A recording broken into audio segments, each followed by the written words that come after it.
Have you heard of the Clue Train Manifesto? This is an awesome piece of work if you're interested in anything about this. This came out, it was put together in '99, published in 2000, so 10 years ago. It's worth it, even just for the dot points. What it did was, this was really around 2000 was when this was all really starting to take off. The Clue Train Manifesto got together 99 published theses on what was going on in Web 2 and social networking and compiled them all together like a Cochrane review kind of thing to say this is what we reckon is the current state of play. From the cover it said, and this is for corporations, this is for business, they put out this Clue Train Manifesto, but I think that's absolutely applies to what we're trying to do as well. They said that markets are now conversations. If you want to be accessing your market, you need to be talking with them, having a conversation with them, not talking to them. The talk is very cheap, and we know that from what we've done. It costs nothing to engage in those conversations. And if you don't, you will die. And I've picked out a couple of dot points from the Clue Train Manifesto, which interestingly has just been republished. And I think it's still absolutely as applicable now as it was back then. People in network markets have figured out that they get far better information and support from one another than from vendors. And I think in Blue Light, for example, Blue Light is a harm reduction forum where people who actively use drugs can talk to each other about harm reduction. And the people on that forum certainly think they get far better harm reduction advice from each other than they do from the sector. All 21st century organisations need to recognise and adapt to the power of the cloud or face a death of 1,000 cuts. If we don't, the cloud's not going to go away. The cloud is awesomely powerful, and if we don't become a part of it, engage with the cloud, we will become obsolete. Companies or services attempting to position themselves need to take a position. If we're going to enter the cloud needs to know who we are and what we stand for. Conversations among human beings sound human. They're conducted in a human voice. And what this means is that what you write in the cloud needs to sound as if you're having a conversation. If it's well-filtered, controlled speak, then it's not part of the conversation and it won't be listened to by the cloud. The cloud wants to have a genuine human conversation with us. To be able to have that human voice, companies must share the concerns of their communities. So we need to engage in conversations that are of importance to our communities, which I think is our clients and our communities and whoever we see as our stakeholders. We need to engage in conversations with them that are important to them. But to be able to do that, first we need to belong to that community. And that's what I want to talk about next. A colleague of mine has been researching this lately, and I don't want to say who she is because she hasn't published yet, but she's given me permission to pull out a couple of quotes from her thesis, where she's looking at how harm reduction information is generated amongst the cloud. And where do they get that from and what do they do with it? And I was thinking for us, comments like, authorities don't seem to provide this sort of information in my experience because they don't want to be seen condoning drug use. It's a real dilemma for us. How do we talk to people about, in a public forum, about how to use drugs without risking being seen as condoning that drug use? How do we talk about a safe way to make a meth pipe? So therefore, if we're not having those conversations, our potential clients who are looking for proper, unbiased information, unbiased in the fact that it's not just like drugs are bad government type stuff, then the forums are the place to go. The way I think to react to this is not to try and get the cloud to come back to us, it's for us to go to the forums.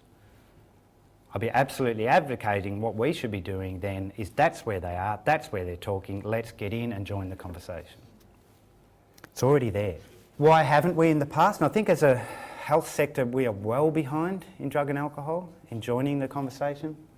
And I was thinking these are just my personal opinions, that maybe we haven't because a lot of what we've tried to do is control the message. We've tried to say that this is best practice. The illicit nature of drug use naturally poses some unique challenges for us. And we were talking, Julie and I were talking to some people at Deloitte recently around creating a social network when we were talking about heads together, and said, and that's all well and good, but what would you do if it's a social network about an illicit activity? pretty much the response was silent. I don't know. Because most people don't have to do that, we do. And that's a challenge for us. It's a controversial topic, strong beliefs, and the fear is if we throw it open to the cloud, it will get bombarded with people with very strong opinions and will often get sidetracked. And we certainly see that on ADCA sometimes. Certainly the conversation does get sidetracked and taken off. So therefore, because we haven't engaged, the cloud will. These are groups of people around interest in a topic. So a lot of what's happened in Web 2 has come from underground movements. Things like blue light, pill reports, Errorwid, etc. The users developing that knowledge and getting together to work to find out the best responses for them. But there are some new sites emerging. We are getting on board, and I think there's a lot more we can do, but it's useful for us to see what's happening and also to hear about how that's been going. So new sites like Highs and Lows and Between the Lines and others are really putting a foot in the water of creating conversations. Here's the original, I reckon. I think SomaZone has been the trailblazer for our sector. It was the first place to publish reader-generated content on a drug and alcohol website. You can post stories, you can post questions to SomaZone, and really paved the way for the rest of us, I think, and took a risk when they did that. The only thing I'll say about SomaZone is it's a toe in the water. It's not full Web 2. The first thing I want to know is who asked that question and who replied. Is that a genuine question? Is it an ADF generated question? I'm looking for the human voice. And also when I read stories and things, my natural response is to comment, and I can't on there. Between the Lines is a recent one from Inspire and Ted Knopf's. It's a blog-based website, but a range of people can blog an article on there, and you can comment. So it's real Web 2. I don't know how much they moderate that, but it's purely designed to generate discussion from current topics. So it's a real attempt to be a cloud-generated website. Highs and Lows, have you seen Highs and Lows? A cannabis-based website, similar to SomaZone, except probably takes it a little bit further. A lot of videos, purely around cannabis. And the thing I'll say about Highs and Lows, it does take that SomaZone one step further, which I think is something to be applauded, and they've done very well. You can comment on any of the postings on Highs and Lows. And reading through the comments, I get the feeling that they are genuine because there's as many good as there are bad, which is what I'm looking for and what needs to be there for me to believe that this is not being controlled. Have you seen Sibling Support? This is a Shark website for brothers and sisters of people who use drugs. This has gone up probably a couple of months ago, and it's fantastic. So this is really the first website in our sector, in our area, that has a forum on it. So content can be generated completely without our input. You post a question, you answer it, you answer that one, pure forum based. I can chime in from time to time, but it's not necessary. And the forum has always been what we have always thought is a big risk because it is the least controlled area. It's really people having a pure conversation. And Sibling Support does that, and it's still early days. It's not highly trafficked by the look of it, but a great risk for them to take, and I applaud what they're doing there. It'll be interesting to see how that goes. Some other Web 2 responses. Burnett has Queer as Folk, I think of it as. It's around providing HIV information, but they're doing it in quite a novel way. They're really doing it as a bunch of people talking on Facebook. So there's a lot of organisations outside our sector using Facebook to provide information, and Burnett is certainly doing that around HIV. And this is very successful by the look of it. They've got a lot of friends and they're getting a lot of traffic and a lot of postings on there. And what they're doing is providing a story of what's happening to this group of people through videos. So every week or every 2 weeks they publish a little video on what they've been up to this week. But it's around HIV. I think it's going very well by the looks of things. And can I just flog Bluebelly as well in the Web 2 sector? So this was developed by us here at Moreland Hall, And it was really an attempt to try and get Web 2 generated content on an article about a particular topic.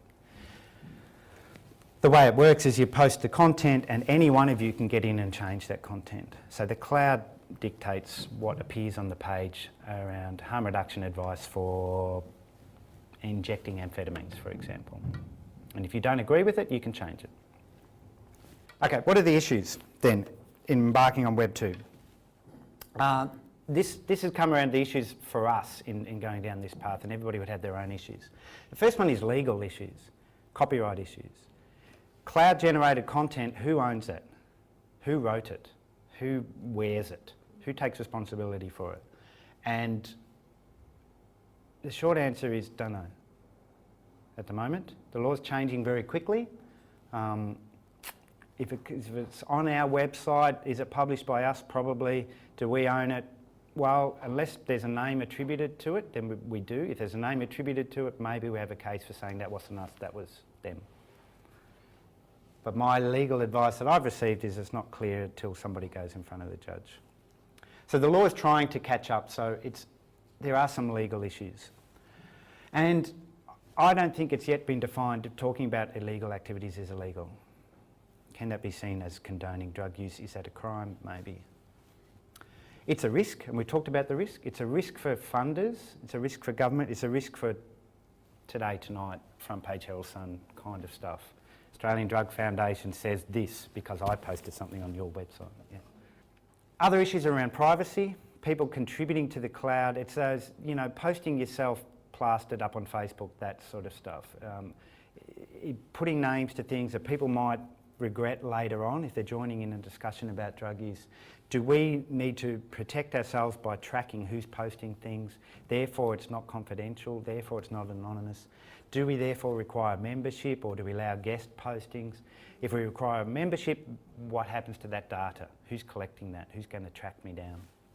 So a lot of issues around privacy. Moderation is a big one too. I need to constantly monitor what's on our Web 2 sites in order to respond within a reasonable time to take down something entirely inappropriate. But that's time consuming, and talking to the moderators of Headspace, they do that 24/7. I don't know how many of us would be willing to do that 24/7. So it needs to be prompt, but there's a balance there. And then how much to control? Highs and Lows I think does it really well. They let a lot of content go up there, as does Between the Lines. So we need to make a decision, how much negative press are we willing to wear if that's what's going up? And then, Sean, as you said, there's always the issue of hijacking. People spamming, flaming, having arguments, posting inappropriate pictures, etc. The benefits, though, is it can be very engaging.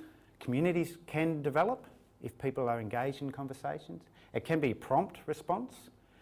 There was an article came out last week about levamisole in cocaine. Bang, put it up on Facebook, tweet it, start getting replies, start generating content. We can talk about an issue that's happening. Ben Cousins is a classic. We can engage in that conversation at the time.